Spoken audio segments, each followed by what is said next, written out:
নমস্কার, সুস্থ থেকো স্টুডিও ত্রিপুরায় আপনাদের সকলকে স্বাগত। আপনাদের সঙ্গে রয়েছি আমি সরিতা। আজকে সুস্থ থেকো স্টুডিও ত্রিপুরায় আমরা অতিথি রূপে পেয়েছি ডক্টর দীপঙ্কর প্রকাশ ভৌমিক, মেডিসিন স্পেশালিস্ট। তিনি ত্রিপুরা মেডিকেল কলেজের অ্যাসোসিয়েট প্রফেসর।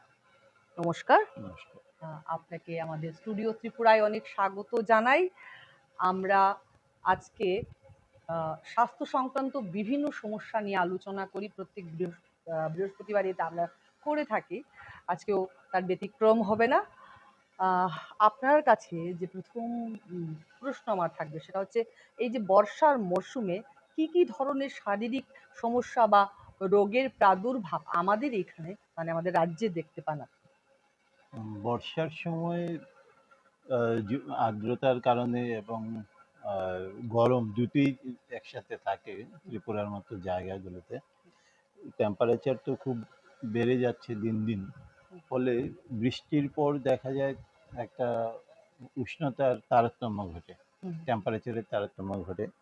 আর এর ফলে ছোট বাচ্চাদের এবং একটু বয়স্ক যারা, ওদের মধ্যে শ্বাসতন্ত্রের বিভিন্ন রকমের সংক্রমণজনিত অসুবিধাগুলো এবং অ্যালার্জিক যেই রোগগুলো, যেমন ধরুন ব্রঙ্কিয়াল অ্যাজমা, সিওপিডি, যেটা যে শ্বাসকষ্টের রোগ যেগুলো, সেগুলোর প্রবণতাটা বেড়ে যায়। সর্দি, কাশি, শ্বাসতন্ত্র রিলেটেড সমস্ত রোগগুলো একটু বেশি বেশি দেখা যায়। এছাড়া বিভিন্ন পোকামাকড় প্রাদুর্ভাব হয়। গত 2 বছর ধরে আমরা দেখেছি মশার কারণে যে রোগগুলো, যেমন বিশেষ করে স্ক্রাফ টাইফাস জ্বর হয়, ডেঙ্গিও আমরা পেয়েছি গত 2 বছর বেশ ভালো পরিমাণে। গত বছর বেশি একটা হয়নি, এর আগের বছরে ডেঙ্গি বিভিন্ন জায়গায় জল জমে যাওয়ার ফলে স্ক্রাফ টাইফাস, তারপর ডেঙ্গি, এগুলো বেশ ব্যাপক হারে দেখা যায়। এটা ত্রিপুরাতে বেশ ভালোভাবেই দেখা যাচ্ছিল। এই মরশুমের বিভিন্ন শারীরিক সমস্যার কথা সম্পর্কে জানলাম। তো আমরা দেখলাম যে 2020-21-এ আমাদের এখানে যে কোভিড-19 মহামারী আমাদের সকলকে আতঙ্কিত ত্রস্ত করে গেছে। আবার 2025 সালে আমরা কোভিড সংক্রমণ বা করোনার কথা শুনতে পাচ্ছি আমাদের রাজ্যেও। এইবারের যে কোভিড বা করোনা, তার সিমটমসটা কিরকম? আমাদের রাজ্যে এবছর এখনো কোভিড পজিটিভ কোনো কেস হয়নি। আচ্ছা, আমরা খবরে দেখতে পাচ্ছি আমাদের দেশে পাওয়া গেছে, মানে ভারতবর্ষের প্রায় 1000-এর মতো কেস। আমাদের রাজ্যে সরকারি ভাবে এখনো কোনো কোভিড কেস আমরা পাইনি, পজিটিভ পাইনি। আর সাধারণ জ্বরের মতোই তো হয় শুরুতে, শরীর ব্যথা, আর সিমটম খুব ভেরিয়েশন খুব বেশি। আমরা কোভিড-19-এর সময় দেখেছি, যেটা আমরা 2000-এ মেইনলি ফেস করেছি, সাধারণ জ্বরের মতো একটু ম্যাজম্যাজ করা, দুর্বল লাগা, এই সংখ্যাটাই বেশি ছিল। এর বাইরে শ্বাসতন্ত্রের সমস্যা, রেসপিরেটরি ডিস্ট্রেস, এটা যাদের বেশি, অনেকের বেশি হয়েছে এবং কারো কারো ইভেন ভেন্টিলেটরের সহযোগিতা লেগেছে। আমরা এক্স-রেতে এবং সিটি স্ক্যানে দেখেছি নিউমোনিয়ার মতো ফাইন্ডিংগুলো ছিল।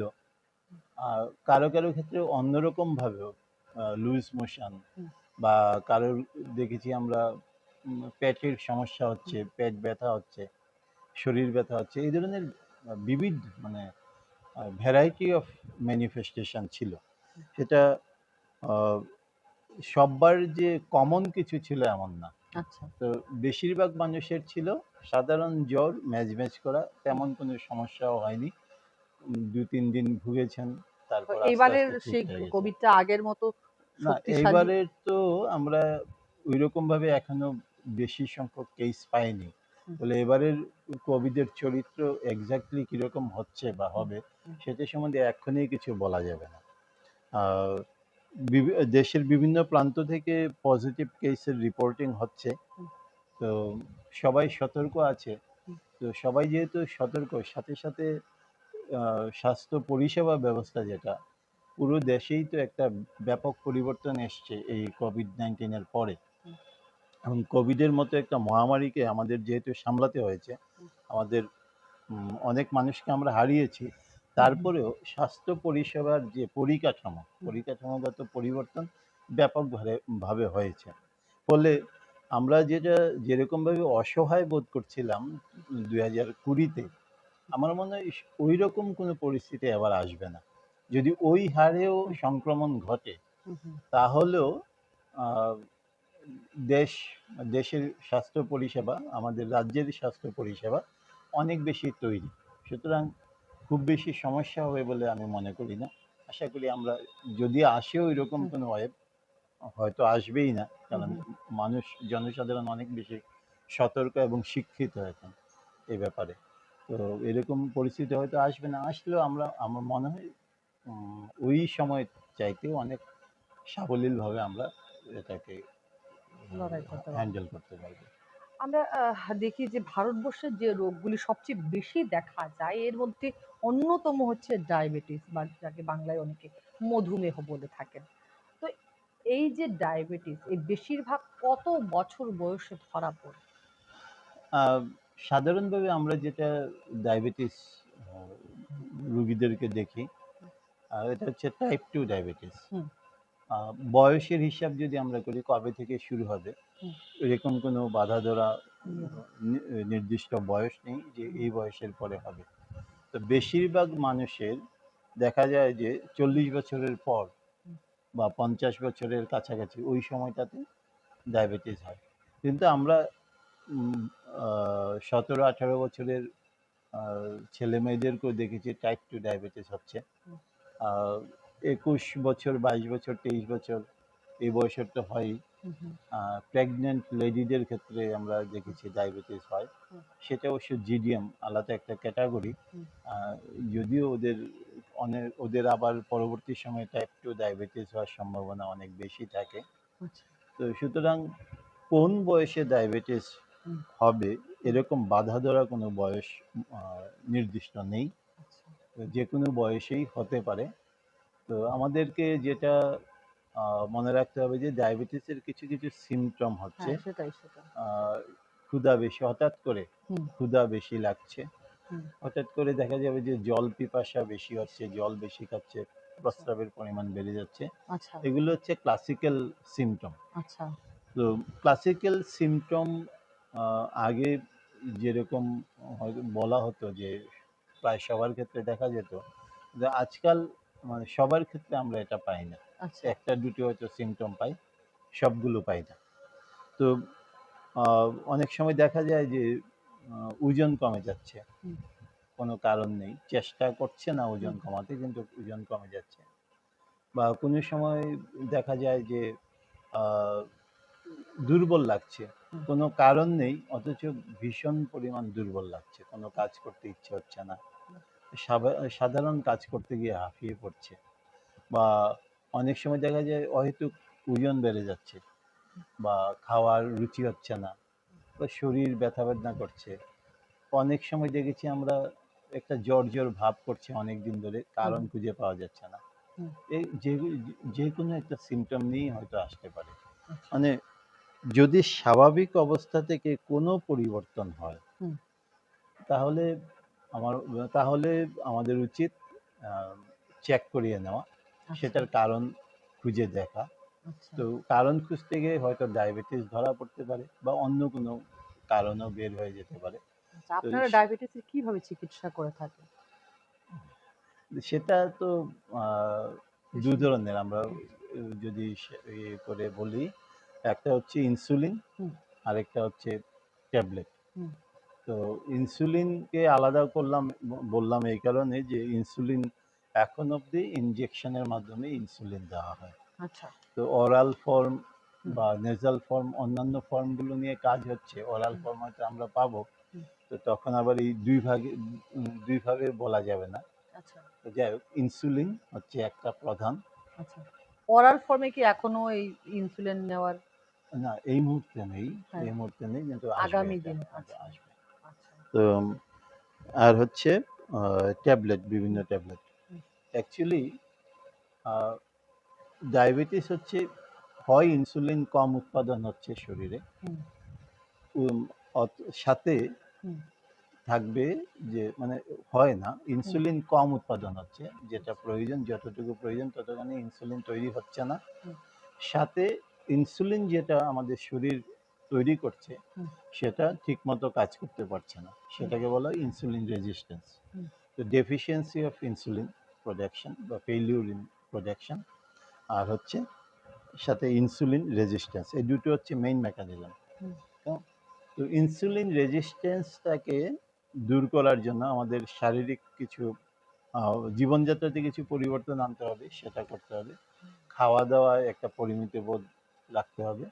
সাথে কিছু ওষুধ আমরা ট্যাবলেট দিই, হুম। যেগুলো হেল্প করবে ইনসুলিন রেজিস্ট্যান্সটাকে কমাতে।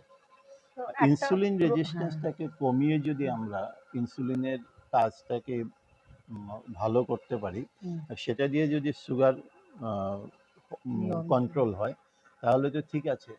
না হলে আমাদেরকে ইনসুলিন দেওয়ার কথাও ভাবতে হবে। মানে ডায়াবেটিসের ওষুধ কি আজীবন খেয়েই যেতে হবে হ্যাঁ, রোগীকে? সাধারণত খেয়ে যেতে হবে, সাধারণত খেয়ে যেতে সাধারণভাবে হবে। বলতে হবে। আরেকটা হচ্ছে ইনসুলিন চিকিৎসা ট্যাবলেট, আরেকটা হুম, জিনিস থাকে যেগুলো আমরা প্যানক্রিয়াসকে স্টিমুলেট করি বিভিন্নভাবে, হুম, হুম, যে আরেকটু বেশি ইনসুলিন প্রোডাকশন করার জন্য। হুম, হুম, তো সেটা আলটিমেটলি একটা রুগ্ন প্যানক্রিয়াসকে হুইপিং করা হচ্ছে, হুম, যে আরো বেশি কাজ করে।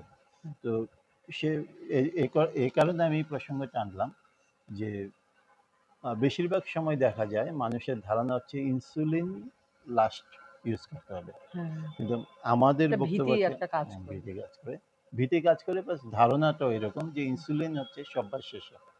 কিন্তু আমরা আমরা চিকিৎসকরা মনে করি ইনসুলিনটা তাড়াতাড়ি শুরু করতে পারলে, হুম, যদি আমরা প্যানক্রিয়াসটাকে একটু রেস্ট দিতে পারি, হুম, তাকে যদি বেশি বেশি কাজ করার থেকে একটু বিরত সুস্থ, রাখা। মানে একটু বিরত রাখতে পারি, হুম, সে যদি একটু রেস্ট করতে পারে, হুম, তাহলে তার যেই সেলগুলো হুম, ইনসুলিন তৈরি করবে সেগুলো হয়তো রিজেনারেট করে, কর্মক্ষমতা ফিরে পাবে। আবার কিছুটা ফিরে পাবে, আচ্ছা, কর্মক্ষমতা বাড়বে। হুম, সেক্ষেত্রে হয়তো ইনসুলিন রিকোয়ারমেন্ট কমবে, আমাদের ডায়াবেটিস কন্ট্রোল অনেক সহজ হবে।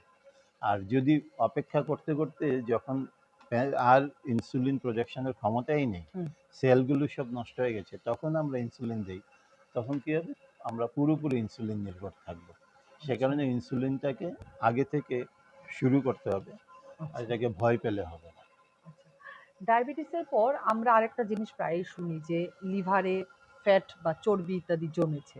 তো অনেকে ফ্যাটি লিভারের হুম। সমস্যায় ভোগেন বলেন। এটার সিম্পটমসটা কিরকম? কখন রোগী মানে বুঝতে পারবেন যে তার এরকম সমস্যা হচ্ছে?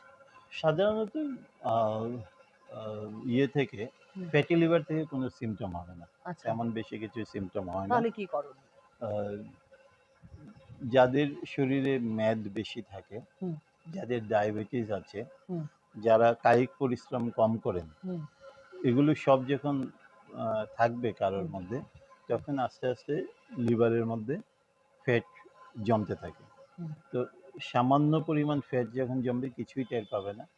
হুম, ফ্যাট জমে জমে যদি সেটা থেকে হেপাটাইটিস হুম, তৈরি হেপাটাইটিস হয়, হুম, মানে তখন দেখা যাবে যে লিভারের এনজাইমগুলো বাড়ছে, হুম, তখন হয়তো ক্ষুধা-মন্দা বা শরীর ভাল লাগছে না, দুর্বল লাগছে, ওই ধরনের সিমটম হতে পারে। আর আরও যদি এগিয়ে যায়, হুম, হেপাটাইটিসটাকে যদি আহ, অনেক দিন ধরে চলতে থাকে, সেক্ষেত্রে সিরোসিস হবে। আচ্ছা। তো সিরোসিস যখন হবে, তখন তারপর গিয়ে লিভার ফেলিউর হবে, সেটা হুম, অনেক লম্বা প্রসেস। হুম, তো ফ্যাটি লিভার অ্যাকচুয়ালি আমাদের সিডেন্টারি লাইফস্টাইল যারা, হুম, তাদের অনেকেরই থাকবে। হুম, তো একটু আহ, কায়িক পরিশ্রম করলে, হুম, ফিজিক্যাল এক্সারসাইজ করলে, হুম, আর রেগুলার যদি আমরা লিপিড প্রোফাইলটাকে, ব্লাড সুগারটাকে চেক হুম, করি, হুম, এগুলোকে যদি কন্ট্রোলে রাখি, হুম, সাথে ফিজিক্যাল এক্সারসাইজটা রেগুলার করি, তাহলে হুম, ফ্যাটি লিভারের কিছু পরিমাণ হলেও সেটা হুম। থেকে সমস্যা হওয়ার কথা নয় আর কি। আচ্ছা, আচ্ছা। আমরা এরকম আরেকটি সমস্যার কথা এখন শুনতে পাই, সেটা হচ্ছে হার্ট ডিজিজ। অনেকে হার্টের সমস্যা হয়েছে বলে শুনতে পাই, বা আহ, এই হার্ট ডিজিজ এত পরিমাণে বাড়ার পেছনে কি কি কারণ রয়েছে? এই হার্ট ডিজিজ, তারপর হার্ট ডিজিজ মানে যেখানে আমরা সাধারণ মানুষরা যে হার্ট ডিজিজ বলতে যেটাকে বুঝেন সেটা হচ্ছে যে হার্টের যে রক্ত চলাচল করার ধমনীগুলো সেগুলো ছোট হয়ে বা ব্লক হয়ে হুম, আহ, রক্ত সঞ্চালন চলাচল কোনো হার্টের কোনো অংশে রক্ত চলাচলটা বিঘ্নিত হওয়া, আচ্ছা। Ischaemic heart disease. হুম, এটাই মেইনলি মানুষ বুঝে। হুম, তো এছাড়া আরো হার্ট ডিজিজের অনেকগুলো ভ্যারাইটি আছে, কার্ডিওমায়োপ্যাথি আছে, হুম। সেগুলো সাধারণভাবে মানুষ বলবে না হার্ট বেশিরভাগ। ডিজিজের চরম পরিণতি কি হয়? ইসচেমিক হার্ট ডিজিজ যেটা মানে রক্ত চলাচল যেটাতে ব্যাহত হয়, হুম, সেটা থেকে যদি এমন হয় যে কোনো একটা অংশে সম্পূর্ণরূপে রক্ত বন্ধ হয়ে যায়, হুম, রক্ত চলাচল বন্ধ হয়ে যায়, হুম। তখন সেটা হবে মায়োকার্ডিয়াল ইনফার্কশন। ইনফার্কশন আচ্ছা। সে মানে হার্টের একটা অংশের মাসলগুলো রক্ত চলাচল বন্ধ হয়ে যাবে, ফলে ওই অংশে ইনফার্কশন হবে, মানে ওই মাসলগুলো অক্সিজেন পাবে না, হুম, খাবার পাবে না, হুম। ফলে ওই মাসলগুলো ধীরে ধীরে নষ্ট হয়ে যাবে। তো সেটা হচ্ছে খুব খারাপ, চরম পরিণতি বা খারাপ একটা অবস্থা। যদি ঠিক দ্রুত এবং ঠিকমতো চিকিৎসা না করা হয় হুম। তাহলে ওই সেলগুলো নষ্ট হয়ে যাবে। তো আর আমাদের এটা হৃদয়কে থেকে ভালো রাখার জন্য কিছু এটা থেকে হুম, আরো কিছু কমপ্লিকেশন হতে পারে, হার্টবিট বেড়ে যেতে পারে, কমে যেতে পারে, বন্ধ হুম, হয়ে যেতে পারে, পাম্পিং ক্যাপাসিটি কমে যেতে পারে। হুম। এগুলো সবগুলো থেকে বিভিন্ন রকমের উপসর্গ হতে পারে। আচ্ছা, আমি বলছিলাম যে আমাদের হৃদয়কে হৃদয়কে ভালো রাখার সুস্থ রাখতে গেলে, ভালো ভালো রাখতে গেলে কি করতে হবে? হুম, ভালোভাবে চলতে হবে। প্রথমত ধূমপান। হুম। আহ, ধূমপান one of the main cause. আচ্ছা। তো ধূমপান থেকে বিরত থাকা। হুম, যদি ব্লাড সুগার থাকে, ব্লাড সুগার আরেকটা ইম্পর্ট্যান্ট রিস্ক ফ্যাক্টর হুম, এবং খুব কমন। হুম, ভারতবর্ষে ডায়াবেটিসের প্রাদুর্ভাব সাংঘাতিক, হুম, এবং ত্রিপুরাতেও ডায়াবেটিসের যে প্রাদুর্ভাব হুম। পুরা দেশের অন্যান্য রাজ্যগুলোর তুলনায় ত্রিপুরা 2 নম্বরে 3 নম্বরে আছে। আচ্ছা। কেমন? তো মানে হারে, আচ্ছা। সংখ্যায় নয়, সংখ্যা তো আমাদের বেশি হুম। নয়, কিন্তু শতকরার হারে। শতকরা হারে প্রিভিলেন্স রেট যেটা আর কি, সেটা হুম। ত্রিপুরা হচ্ছে সেকেন্ড বা থার্ড হবে। আচ্ছা। কেমন? তো তো ডায়াবেটিস হচ্ছে একটা স্ট্রং রিস্ক ফ্যাক্টর। হুম, তারপরে স্মোকিং বললাম। তারপর হচ্ছে সিডেন্টারি লাইফস্টাইল, হুম, মানে যারা পরিশ্রম, আহ, যাদের জীবনযাত্রার মধ্যে পরিশ্রমটা কম, হুম, মানে যাদের কাজকর্মের মধ্যে কায়িক পরিশ্রম থাকে না, হুম, মানসিক পরিশ্রম করেই মেইনলি কাজ করেন, সাথে যদি নিয়মিত ফিজিক্যাল শরীর চর্চা না থাকে তাহলে তাদেরকে আমরা সিডেন্টারি বলবো। হুম, তো তাদেরও, তাদের এটা আর একটা ইম্পর্ট্যান্ট রিস্ক ফ্যাক্টর। হুম, এছাড়া ফ্যামিলিগত একটা প্রভাব থাকে, এনভায়রনমেন্টের প্রভাব তো আছে, হুম, যেগুলো আমাদের আহ, হাতে নেই, হুম, কিন্তু lifestyle, blood pressure control, smoking, sugar control, এগুলো আমাদের হাতে আছে। আচ্ছা, এগুলোকে ঠিক রাখতে হবে, নিয়মিত শরীর চর্চা করতে হবে। আচ্ছা, আরেকটা ইম্পর্টেন্ট জায়গা হচ্ছে হুম, যে মানসিকভাবে হুম, চাপে যারা সব বেশিরভাগ থাকেন তাদের বিভিন্ন রকমের সমস্যাগুলো বেশি হয়। হুম, তো বিনোদন, হুম, মানসিক বিনোদন পজিটিভলি হুম। একটা এফেক্ট থাকবে। খুব ভালো বললেন। আরেকটা সমস্যা আমাদের এখানে সারা ভারতবর্ষে দেখা যাচ্ছে শ্বাসকষ্টের অনেকের শ্বাসকষ্টে ভুগছেন। এটা কেন বাড়লো?